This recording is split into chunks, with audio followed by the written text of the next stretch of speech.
Hello friends, welcome to study with TNG. आज की इस वीडियो में हम सिख धर्म से संबंधित महत्वपूर्ण प्रश्नों को कवर करेंगे। सबसे पहला प्रश्न है, सिख धर्म के संस्थापक कौन हैं? तो सिख धर्म की स्थापना की गई थी गुरु नानक देव जी के द्वारा, जो कि सिखों के प्रथम गुरु थे गुरु नानक देव जी। इनके द्वारा सिख धर्म की स्थापना की गई थी। इनका जन्म हुआ था पाकिस्तान के तलवंडी में, जिसको ननकाना साहिब भी कहा जाता है, 15 अप्रैल 1469 में, और इनकी मृत्यु हुई थी 1539 में करतारपुर, पाकिस्तान में। इनके पिता का नाम कालू मेहता था, माता का नाम तृप्ता था। सबसे ज़्यादा अगर जन्म स्थान और मृत्यु स्थान के बारे में पूछा जाता है तो वो या तो गुरु नानक देव जी का पूछा जाता है या फिर जो अंतिम 10वें गुरु थे गुरु गोविंद सिंह जी का पूछा जाता है। इन्हीं के द्वारा संगत और पंगत को स्थापित किया गया था। संगत का मतलब होता है धर्मशाला और पंगत का मतलब होता था लंगर लगाना। तो जो लंगर लगाने की व्यवस्था की गई थी वो इन्हीं के द्वारा की गई थी, गुरु नानक देव जी के द्वारा। फिर नेक्स्ट है, सिखों के कितने गुरु थे? तो सिखों के 10 गुरु रहे हैं। पहले गुरु थे गुरु नानक देव जी, जो कि सिख धर्म के संस्थापक और प्रवर्तक थे। दूसरे थे गुरु अंगद देव जी। तीसरे थे अमरदास जी। चौथे गुरु रामदास जी, गुरु अर्जुन देव, गुरु हरगोविंद सिंह, गुरु हरराय, गुरु हरकिशन, गुरु तेग बहादुर जी और गुरु गोविंद सिंह जी अंतिम गुरु थे सिखों के। नेक्स्ट है, गुरु नानक देव का जन्म कब हुआ था? तो गुरु नानक देव जी का जन्म हुआ था 15 अप्रैल 1469 में, पाकिस्तान के तलवंडी में, ननकाना साहिब में। नेक्स्ट है, नानक देव जी का जन्म कहाँ हुआ था? तो तलवंडी में हुआ था। और इनकी मृत्यु कब हुई थी? मृत्यु हुई थी 22 सितंबर 1539 में, करतारपुर में, जो वर्तमान में पाकिस्तान में है। तो करतारपुर में इनकी मृत्यु हुई थी। नेक्स्ट है, सिखों के दूसरे गुरु कौन थे? तो सिखों के दूसरे गुरु थे गुरु अंगद देव। इनको लाहिणा जी के नाम से भी जाना जाता था। लाहिणा जी कहा जाता था गुरु अंगद देव जी को। और इन्हीं के द्वारा गुरु लिपि, जिसमें कि जो गुरु ग्रंथ साहिब है वो गुरु लिपि में लिखा गया है, तो गुरु लिपि की शुरुआत इन्हीं के द्वारा की गई थी, गुरु अंगद देव जी के द्वारा। और इनके द्वारा जो लंगर प्रथा थी उसको स्थायी रूप दिया गया था। लंगर प्रथा को स्थायी रूप दिया था दूसरे गुरु गुरु अंगद देव ने। फिर नेक्स्ट है, सिखों के तीसरे गुरु कौन थे? तो सिखों के तीसरे गुरु थे गुरु अमरदास जी।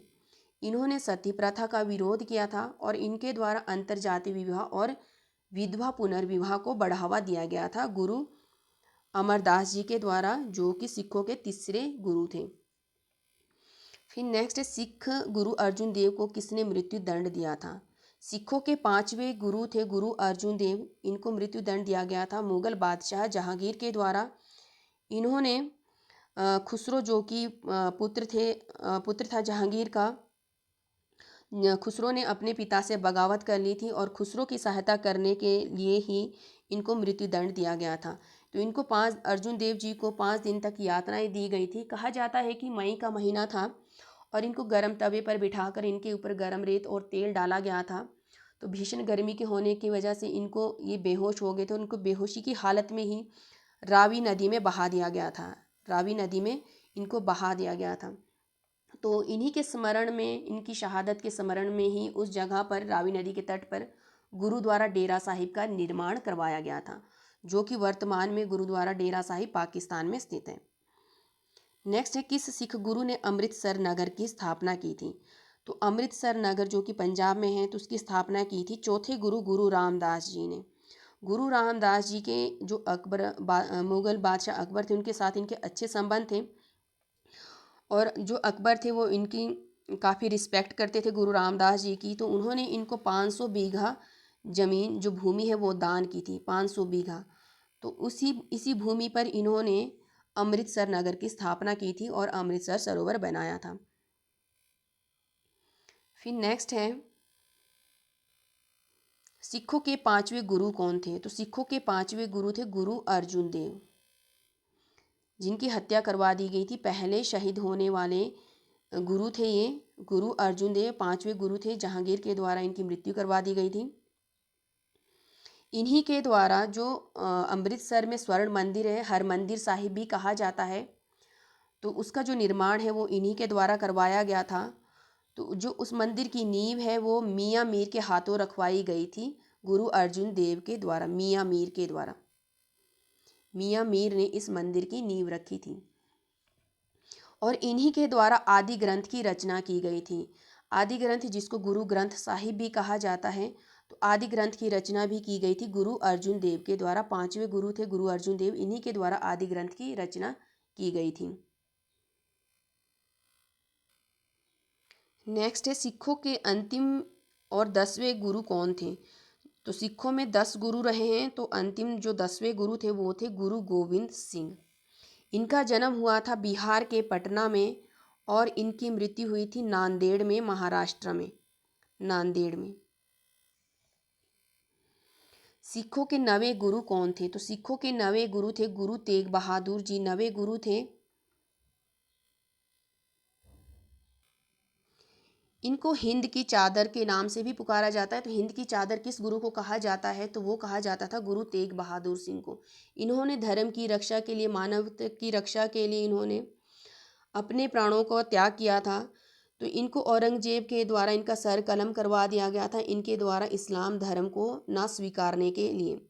इन्होंने इस्लाम धर्म को कबूल नहीं किया था, स्वीकार नहीं किया था, तो इस कारण इनको दिल्ली के चांदनी चौक में इनका सर कलम कर दिया गया था, इनका सर धड़ से अलग कर दिया गया था। आज भी जो वो शहीदी स्थान है, वो स्थान है, उसको शीशगंज के नाम से जाना जाता है और वहाँ पे शीशगंज साहिब गुरुद्वारा है अभी वर्तमान में। तो 9वें गुरु थे गुरु तेग बहादुर जी, हिंद की चादर इनको कहा जाता है। नेक्स्ट है कौन से सिख गुरु ने जफरनामा की रचना की थी। तो जफरनामा की रचना की गई थी गुरु गोविंद सिंह जी। ये एक तरह का चेतावनी पत्र था जो कि औरंगजेब के लिए लिखा गया था, जफरनामा। और ये गुरु गोविंद सिंह जी ने फारसी भाषा में लिखा था। तो इसमें उन्होंने उनके लिए एक चेतावनी दी थी कि तेरा साम्राज्य नष्ट करने के लिए खालसा पंथ तैयार हो चुका है। तो ये इस तरह के चेतावनी पत्र भेजा गया था औरंगजेब के लिए।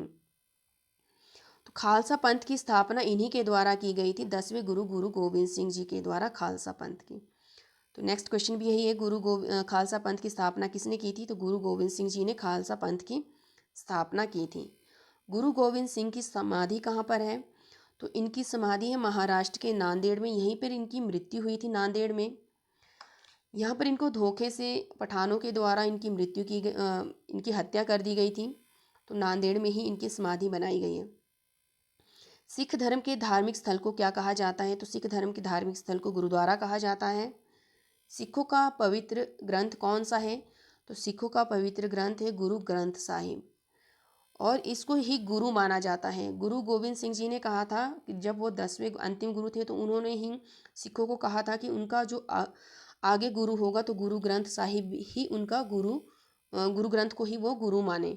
तो गुरु ग्रंथ साहिब को ही आदि ग्रंथ भी कहा जाता है, जिसकी रचना की थी 5वें गुरु गुरु अर्जुन देव के द्वारा। गुरु ग्रंथ साहिब की रचना किसने की थी। तो गुरु अर्जुन देव के द्वारा गुरु ग्रंथ साहिब की रचना की गई थी। गुरु ग्रंथ साहिब को किस नाम से भी जाना जाता है। तो गुरु ग्रंथ को आदि ग्रंथ के नाम से भी जाना जाता है। गुरु ग्रंथ साहिब किस लिपि में लिखी गई है। और ये गुरुमुखी लिपि में लिखी गई है। और गुरुमुखी लिपि की शुरुआत किसके द्वारा की गई थी। जो दूसरे गुरु थे गुरु अंगद देव जी के द्वारा गुरुमुखी लिपि की शुरुआत की गई थी। स्वर्ण मंदिर के वास्तुकार कौन थे। स्वर्ण मंदिर के वास्तुकार थे गुरु अर्जुन देव, इन्हीं के द्वारा स्वर्ण मंदिर या हरमंदिर साहिब का निर्माण करवाया गया था। अकाल तख्त की स्थापना किस सिख गुरु ने की थी। तो अमृतसर, सबसे पहले अमृतसर की स्थापना की थी गुरु रामदास जी, जो कि चौथे गुरु थे। अमृत सरोवर बनाया गया उनके द्वारा और सरोवर के बीचों बीच जो स्वर्ण मंदिर की स्थापना की गई गुरु अर्जुन देव के द्वारा, 5वें गुरु के द्वारा। और छठे गुरु के द्वारा उसमें अकाल तख्त की स्थापना की गई थी गुरु हरगोविंद सिंह जी के द्वारा, जिसको ईश्वर का सिंहासन कहा जाता है, अकाल तख्त को। तो अकाल तख्त की स्थापना की थी छठे गुरु गुरु हरगोविंद सिंह जी के द्वारा। किस सिख गुरु की मृत्यु चेचक के कारण हो गई थी। तो चेचक के कारण मृत्यु हुई थी, 8वें गुरु थे गुरु हरे कृष्ण जी के द्वारा। हरे कृष्ण की चेचक के द्वारा मृत्यु हो गई थी। इनको बाल गुरु के नाम से भी जाना जाता था, बाल गुरु कहा जाता था। ये सिर्फ मात्र 5 वर्ष के थे जब इनको गद्दी पे बिठाया गया था और 8 वर्ष की उम्र में इनकी मृत्यु हो गई थी चेचक के द्वारा। नेक्स्ट है किस सिख गुरु द्वारा सिखों को सैन्य संगठन का रूप दिया गया था।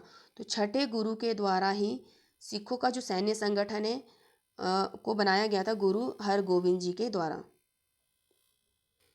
सिख पंथ को योद्धा का रूप इन्होंने ही दिया था, गुरु हरगोविंद जी ने। फिर नेक्स्ट है पाहुल प्रथा में क्या होता था। तो पाहुल किस तरह की ये प्रथा थी, ये जात बंधन को तोड़ने के उद्देश्य से बनाया गया था। इसमें क्या होता था कि एक ही कटोरे में प्रसाद को ग्रहण करना होता था, जाति बंधन को तोड़ने के उद्देश्य से। तो पाहुल प्रथा थी। फिर नेक्स्ट है किस गुरु ने प्रत्येक सिख से धार्मिक चंदा वसूल करने की प्रथा चलाई थी, जो कि एक धार्मिक कर था चंदा वसूलने का। तो ये इस प्रथा को चलाया था पांचवें गुरु गुरु अर्जुन देव जी ने। फिर नेक्स्ट है किस सिख गुरु ने सती प्रथा का विरोध किया था। तो सती प्रथा का विरोध किया गया था तीसरे गुरु गुरु अमरदास जी के द्वारा, और इन्होंने ही अंतरजातीय विवाह और विधवा पुनर्विवाह को भी बढ़ावा दिया था। गुरु लिपि का आरंभ किसके द्वारा किया गया था। तो गुरु लिपि का आरंभ किया गया था दूसरे गुरु गुरु अंगद देव जी के द्वारा, और इन्होंने ही लंगर को स्थायी रूप दिया था। नेक्स्ट है सिखों के 10वें एवं अंतिम गुरु गोविंद सिंह जी का जन्म कहाँ पर हुआ था। तो इनका जन्म हुआ था बिहार के पटना में इनका जन्म हुआ था। 10वें गुरु थे गुरु गोविंद सिंह जी, पटना में इनका जन्म हुआ था, और इनकी मृत्यु हुई थी नांदेड़ में, महाराष्ट्र में। किस सिख गुरु द्वारा गुरु का लंगर नामक निशुल्क सहभागी भोजनालय स्थापित किया गया था। तो इसको लंगर की जो स्थापना की थी पंगत के नाम से, तो वो गुरु नानक देव जी के द्वारा की गई थी, और इसको स्थायी रूप दिया गया था दूसरे गुरु गुरु अंगद देव के द्वारा। निम्नलिखित में से किस सिख गुरु ने गुरु नानक देव जी की जीवनी लिखी थी। तो गुरु नानक देव जी की जीवनी को लिखा था गुरु अर्जुन देव जी ने, जो कि पांचवें गुरु थे। निम्नलिखित में से किस सिख गुरुओं की मुगल बादशाह द्वारा हत्या कर दी गई थी। तो गुरु अर्जुन देव जो कि पांचवें गुरु थे, जहांगीर के द्वारा इनकी हत्या करवा दी गई थी खुसरो की सहायता करने के लिए, और गुरु तेग बहादुर की हत्या औरंगजेब के द्वारा करवाई गई थी इस्लाम को स्वीकार ना करने के लिए, औरंगजेब के द्वारा। तो दोनों की ही मुगल बादशाहों के द्वारा हत्या करवा दी गई थी। तो इसका आंसर हो जाएगा ए और बी दोनों। नेक्स्ट है किस सिख गुरु ने सिखों के लिए पांच ककार अनिवार्य किए थे। तो 5 ककार को अनिवार्य किया गया था 10वें गुरु और अंतिम गुरु गुरु गोविंद सिंह जी के द्वारा। ये 5 ककार कौन कौन से थे, केश, कंघा, कृपाण, कच्छा और कड़ा। और इन्होंने ही पुरुषों के अपने नाम के पीछे सिंह और स्त्रियों को अपने नाम के पीछे कौर लगाने का कहा था गुरु गोविंद सिंह जी ने। फिर नेक्स्ट है गुरु गोविंद सिंह जी के 2 पुत्र थे। तो गुरु गोविंद सिंह जी के 4 पुत्र थे वैसे तो, जिनमें से बाबा अजीत सिंह और जो बाबा जुझार सिंह थे, सबसे बड़े पुत्र थे बाबा अजीत और जुझार सिंह। उनको जो चमकौर जगह नामक एक युद्ध हुआ था सिखों और मुगलों के बीच में, उसमें वो शहीद हो गए थे दोनों, बाबा अजीत सिंह और जुझार सिंह। उसके अलावा जो फतेह सिंह और जोरावर सिंह थे, ये छोटे पुत्र थे दोनों गुरु गोविंद सिंह जी के। तो इनको जिंदा मुगल गवर्नर के द्वारा जो वजीर खां के आदेश पर इनको दीवार में जिंदा चिनवा दिया गया था। तो ये काफ़ी बालक थे उस समय। तो इन दोनों को, ये चारों के चार जो इनके पुत्र थे, ये शहीद हुए थे। और अभी हाल ही में मोदी के द्वारा 26 दिसंबर को, जिस दिन ये शहीद हुए थे, तो उस दिन को वीर बाल दिवस मनाने की घोषणा भी की गई है। तो इनके जो दोनों पुत्र थे फतेह सिंह और जोरावर सिंह, सरहिंद के मुगल फौजदार वजीर खान ने इनको दीवार में चिनवा दिया था। तो इसी के जो इनके शहीदी दिवस के रूप में इनको वीर बाल दिवस के रूप में मनाने की घोषणा की गई है। तो अब हर वर्ष 26 दिसंबर को वीर बाल दिवस के रूप में मनाया जाएगा, इनकी शहादत के रूप में, गुरु गोविंद सिंह जी के पुत्र की जो शहादत दिवस के रूप में। तो ये थे सिख धर्म से संबंधित कुछ महत्वपूर्ण प्रश्न। अगर आपको मेरी वीडियो हेल्पफुल लगी हो तो प्लीज़ वीडियो को लाइक और शेयर करें, और चैनल को सब्सक्राइब करना ना भूलें। Thanks for watching.